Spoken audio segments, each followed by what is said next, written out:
আসসালামু আলাইকুম ভিউয়ার্স। পাশের বাসায় যে বিড়ালটাকে মারতেছিল ওই বিড়ালটার জন্য আমি একটু খাবার নিয়ে যাচ্ছি। দেখি ওই গ্রিলটার উপর থেকে ও নামে কিনা, চেষ্টা করি, দেখা যাক।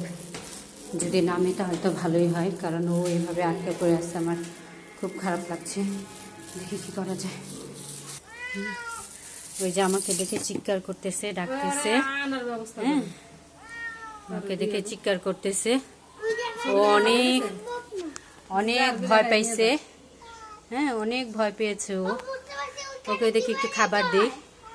হ্যাঁ হ্যাঁ, আলহামদুলিল্লাহ খাবারগুলো দিয়েছি, কিন্তু এতই ভয়ে আছে যার কারণে ও নামতেছে না উপর থেকে।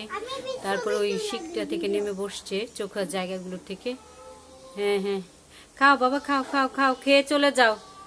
হ্যাঁ, কাউকে কষ্ট দিও না, কেউ যেন তোমাকে কষ্ট না দেয়। দেখে কি হয়, পরে আপডেটটা আবার জানানো হবে, আর না হলে এখানেই শেষ করে দেওয়া হবে।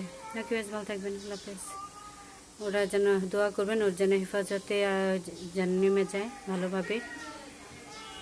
আল্লাহ।